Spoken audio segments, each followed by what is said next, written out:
Shalom. Welcome to the Messianic Hour with Rabbi Scott Sekulow. The Messianic Hour is a program designed to give you insight into the Jewish roots of your faith. Rabbi Scott is also here to answer your questions and help you gain a deeper understanding of Bible prophecy. And now, here's your host, Rabbi Scott Sekulow. Shalom and welcome to another edition of the Messianic Hour. I'm your host, Rabbi Scott. The show is dedicated to reaching the lost and educating the found. And I'm so glad you're with us this week as we have just celebrated the Feast of Shavuot. The end of the spring feast are now here. And we've also celebrated Israel's independence. So a lot going on this week. We're glad you're with us. We have a great show in store for you. We're going to be looking at the book of Genesis, chapter 41 through 44, and we're going to compare Joseph and Yeshua, really building up till next week. It's really going to be a great way to really kind of see how they really are parallel each other, so it's going to be a little teaser for the following week, but a lot of interesting things going on in Israel as well. That's right. And also, don't forget, we have the Messianic channel. That's right. Do you have any more stats on that? How are we? Are we still growing? We're still growing. Matter of fact, we're growing like crazy. Matter of fact, we're having to buy more time. So if we are a listener supported so please show, donate. Yes, this actually it's taken off a lot more than we thought. We're actually now looking. We've just gotten word matter of fact, just before we went to do the show, we've gotten word back from Roku that they are willing to allow us to do a live channel as well. Woohoo. And so that means we can people can view our services live. Now, if they want to chat, they have to go through their computers. You can only chat online and view it at the same time. But if you want to see me I on can the see big what's going to TV, happen. that's scary. Oh, that's really scary. That is. That's really scary. They're going to have it on their TV. Right. And We then don't want them to do that, though. And they're going to have it on their computer. And they're going to have it on their computer so they can chat. Right, but we have to have it where if they're chatting that they're not watching on their computer because then we get charged double. But it's going to happen. I know it is. Don't worry. So, send in your support now. But it's been a great opportunity. We're just really seeing it taking off. Kim, who does all of our video stuff and helps produce our show as well, was just amazed how quickly we've literally our bill started on the 8th of this month, and this is now we're at around the 15th. Yes. A week we were in the red, so we went through what should have been a normal amount of minutes in less than a week. So this is going to be interesting. Yes, but it's been a great response, and it's really cool to see. So sometimes you have to step out in faith. That's right, and we did that, and we've been hearing from our people who've been watching the service live. I guess we could live stream this too. That's what we didn't think about that, Kim. We need to think about that. We could actually maybe live stream this. You just have to change it to what day you air. Yeah, we just have to change. Cool. So for those of you who are now participating in a three-way conversation, That's Kim right. just says we have to change the day we air. We're throwing it out to it. It's called breaking the fourth wall. We just Yes, broke you it in shouldn't have done that. the industry. So great stuff going on. We want you to be a part of it. You can watch us on Roku. You can check us out on YouTube, Vimeo, Cross TV, Facebook, Twitter. Thank you. I said it right. Yes, you did. And that's Rabbi _ Scott to check that out. You can also check out rabbiscott.com. You can sign up for our newsletter. You can also support this great work that we're doing. We'll be back right after this break with Genesis chapter 41, Messiah and Joseph. We'll see it right back. Welcome to the Messianic Hour. We are in Genesis 41. That's right. Through 44. We're going to be focusing on that. And, we're kind of through the trials and tribulations of Joseph. Things are kind of evening out now. And, some people may actually think it's really hard to find Messiah in these chapters. But we're going to look at some things that really show that it's not. Exactly. I don't think they're necessarily a stretch either. They just really kind of make sense. But what we're going to really focus on today is what's in a name. And in Hebrew, words can have multiple meanings. You like to say shalom is hello, goodbye, peace. You don't know if you're coming or going. Yes, I've heard it long enough. I can roll that out. But when you look at their translation, it really gives you some significance there. So what we're going to look at today are the two sons of Joseph. We're going to look at Ephraim and Manasseh. Right, and even, Judy, even the name Yeshua literally means salvation. And some people say, well, but the angel told him to call him God is with us, Emmanuel, God with us. And the name Yeshua, that name reflects who Yeshua is, God with us, but he also is our salvation. So we see that the name, by saying he's being called Emmanuel, God with us, identifies him as our Messiah. So there's a lot in the Jewish names. Exactly. And we see in this portion that Joseph had two children who were born to him in Egypt by his Egyptian wife. Right. I'm going to throw a little side note here. This really messes up with the idea that you had to have a Jewish mother to be considered Jewish, because his wife was Egyptian, but yet the kids were considered Jewish. Right, but people will, but then they come in and say that they were adopted because they were given a blessing too. Right, but still, I'm just saying. We're talking flesh here. I know, but I'm just throwing out. You like to play. I do. You like to play point counterpoint, so I'm just putting that counterpoint in there because that is an objection that will come up. Right. So good point. So let's get back though to what's in the name. And Joseph's firstborn was named Manasseh because for Joseph, it meant that God made me completely forget my hardships and my parental home. And we actually see that in Genesis 41:51. And it really kind of means he who causes me to forget. Right. And if you think about it, in his life, he went through a lot, going from his childhood being sold off to slavery by his brothers. And it didn't get any better there. He had his time then with those who had held him basically at will. Then he ends up in Egypt. Well, can you imagine the journey to Egypt? It was probably not that comfortable. Right, especially being almost like a prisoner, a slave. And then he gets to Egypt. He ends up becoming a high position. Then he's falsely accused of sexual assault, gets thrown into prison, has this dream. The two guys get out. All he says is, by the way, just remember me. When you get out, remember me. And what do? Forget. They forget about him. Forget about it.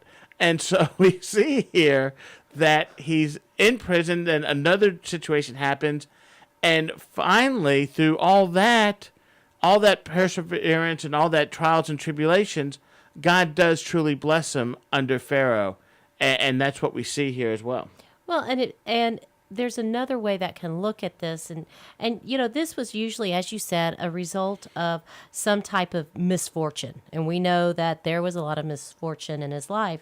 So there's another, instead of he who causes me to forget, it can also be a root could signify as to be a creditor. Basically, God turned my misfortune and my family into my creditors. Right, and Rabbi Monk is the one who came up with this to understanding of this kind of on his name. But as we're about to see, both of them really will fit into who he is. And it's kind of like Adonai has transferred my afflictions and my harsh treatment from my family into instruments of my happiness. Thus, I feel a debt of gratitude towards of my sufferings and my family. That he could. It's almost too though that he could appreciate his happiness more because of the suffering that he had been through. He didn't take that happiness for granted. What man tried for bad, God can turn to good is really the moral of that story and the moral of his life. Or taking it to Romans 8:28, it's, God causes all things to work together for good to those who love the Lord, to those who are called according to his will. Exactly.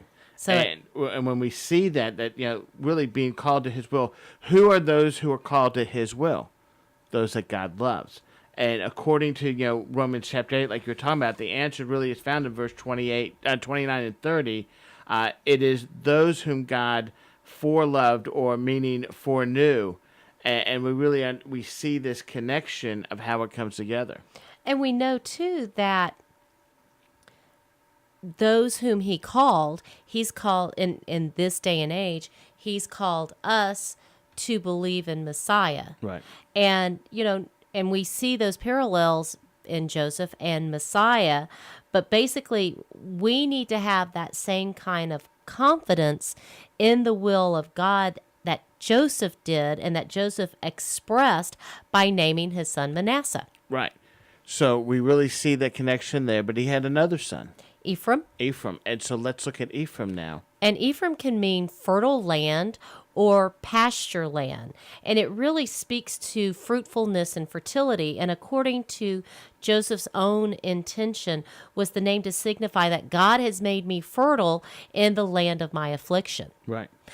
And Judy, it was really, as we're sitting here, I was really thinking too with the two sons named, where you just talked about when we have God's favor, when we see God's light and how hardship can turn into blessings.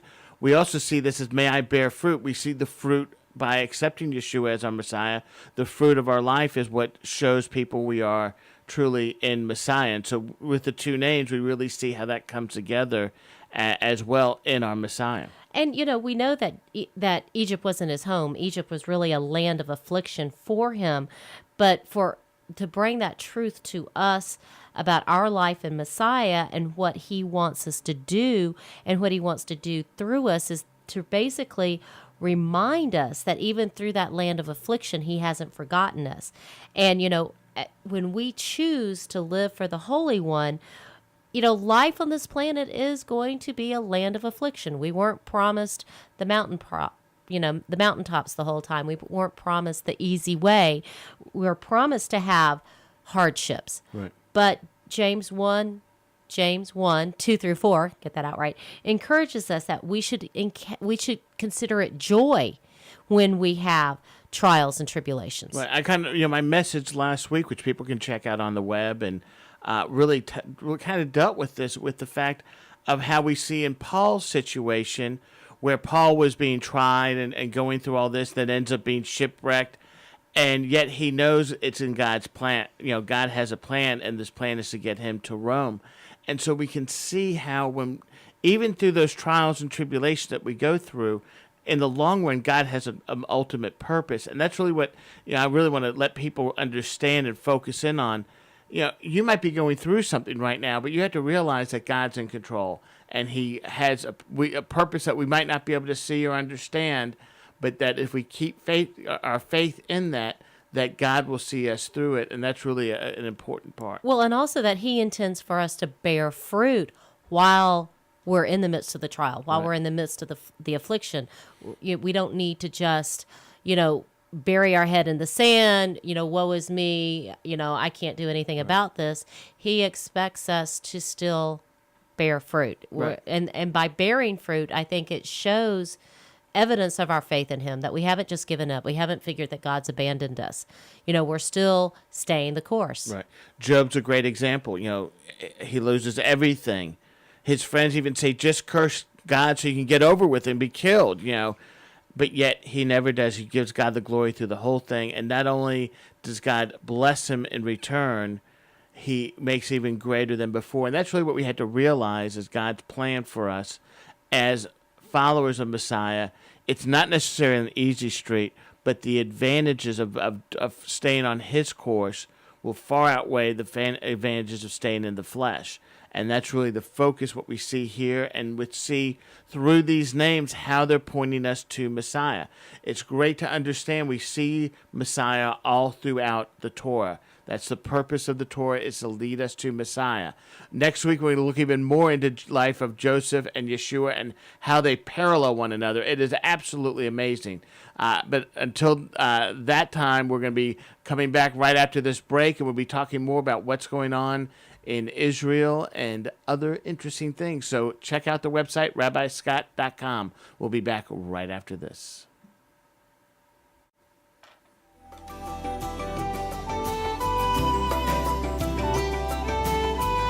Welcome back to the Messianic Hour. I'm your host, Rabbi Scott. The show is dedicated to reaching the lost and educating the found. And before we go into this half next section's topic, I want to talk to you quickly about how you can get involved with us.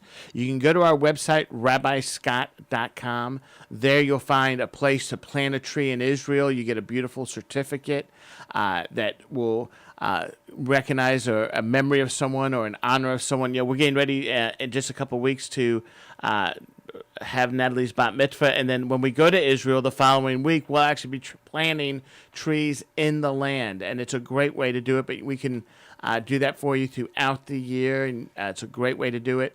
Also, on our website, you can get more information about our ministry. You can listen to our not only our radio shows, but our services online. You can check out the new Roku channel. That's the Messianic channel on Roku. If you have a Roku box, please like us. And again, we were talking about the first half of the show. We are looking to start doing some live streaming as well. That is an extra cost. So please feel free to support this ministry as we're looking to expand God's kingdom. We're literally being seen now around the world on the Roku box, Israel, throughout Australia, the United Kingdom, Canada, Mexico, just everywhere. It's amazing how it's growing. And it's people like you supporting us that makes this happen and allows us to share the gospel around the world. So I really want to encourage you to check that out. Remember, you can also follow us on Twitter as well, Rabbi_Scott, and follow us there. We also have a Facebook account too, and you can watch us on YouTube, Vimeo, and Cross TV. So check that all out. We got a lot going on. Judy, there's a lot been going on this week in Israel. We just celebrated Shavuot, Pentecost, and this is the actual time in which it happened. And we had people at our congregation. It was a great time, and we had our mikvah pull out so people can be mikvahed. And Israel also celebrated its independence. And it's a truly amazing story to see how the scripture literally became fulfilled, where Israel became a nation in a day, just like the scripture said.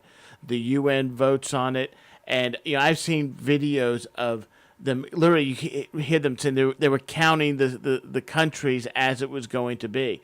But here's the thing: people have to understand. There's a little interesting note. Israel was given a land. So were the Palestinians. The Palestinians were given part of the land, but they never accepted it. Matter of fact, they turned it down.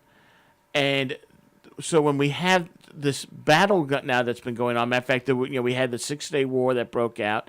Israel was able to defend itself, but the Palestinians never agreed to it. Now, what's interesting, Judy, is now that we're starting to see these peace talks always now coming up, they now want to try to go back to the pre-1967 agreement, an agreement they never agreed to. They rejected it.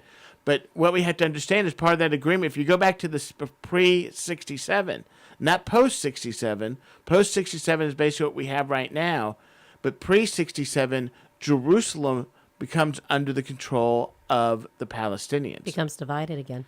And, one thing that when we go to Israel, we'll actually show people where the line is. You can literally see this idea of, okay, this would be Israel, this would be the Palestinian area, and how close it is, and you would have no real control to protect the people. And that's really one of the concerns that's there. And, I think we mentioned last week on the show that the President Obama was trying to make this agreement with Jordan and Saudi Arabia and Turkey and Israel to kind of form this union against Iran.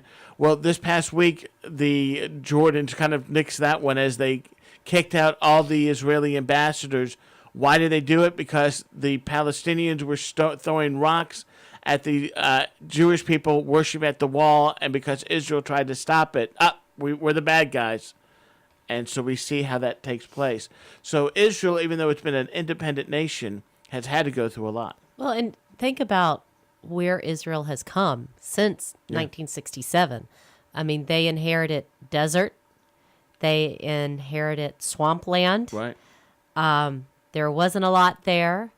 And I think, you really have to go to really appreciate, you fly into Ben Gurion, you drive through Tel Aviv. It's this modern city, right. Kind of comparable to Atlanta. Atlanta, New York City. Right. It's the big place there. And then you go to the Galilee and you think this used to be swampland. Right. And now it's producing fruit, it's producing roses.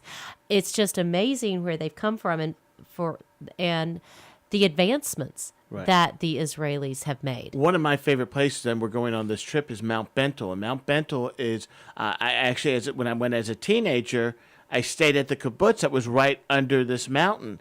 And on the other side of the mountain, there's Lebanon. And there's a base on top of this mountain, and you can go there now. It's a tourist place in which you actually, it was where they would defend the land. And it looks like it's abandoned, but they actually say within 3 hours it could be fully operational. There's actually rooms that you cannot get into because the stuff's there. If anything does happen, they can make this a defendable place.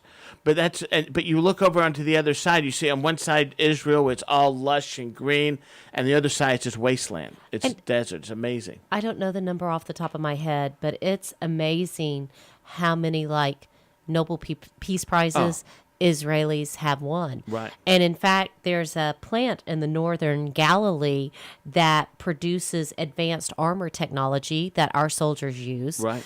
Israel is a world leader in developing transportation infrastructure technology. They're really a leader in medical research and medical technology. Well, also look at the smartphones. The reason why we have it is pretty much because of Israel. That they were invented there. Matter of fact, Microsoft has not one but two research and development places in Israel. Google is pouring money into Israel for high tech. Apple is about to open its first R&D center outside of California in Israel. So it's a world leader also in the high tech. And that's why the Roku box is also there, and why we have people watching in Israel. It's really cool. And and then Israeli academic institutions are renowned for their groundbreaking research. Right. Hebrew University is one of the great schools. In fact, Cornell University has partnered with the Israel Technotron Institute and actually won a major New York City contest to build an applied science and technology campus on the Roosevelt Island. Right. Well, Judy, do you remember when we were in Israel, when we went with the American Center for Law and Justice, when we led the trip, and we actually went to we were there a couple of days before and went to a side city, and we met the mayor. Mm-hmm. And this is actually, would be considered a tent city, is what they would call it. These unauthorized places, yet it had a university and a fully set system.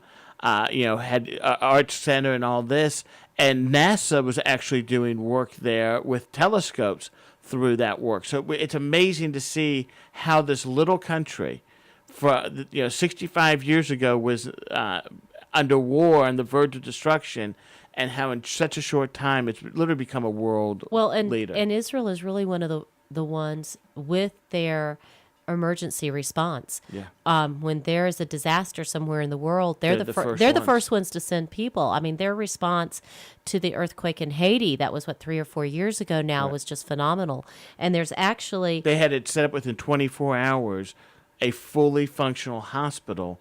It took the United States days to even get there. And in fact, there's an Israeli humanitarian organization called Save a Child's Heart, which is partly funded by the government, but it provides life-saving heart treatments free of charge to children from around the world. Right. So, Israel's really become what they're supposed to be, which is a light to the nations. That's right. What's such a blessing to be a part of that land, getting ready to go there.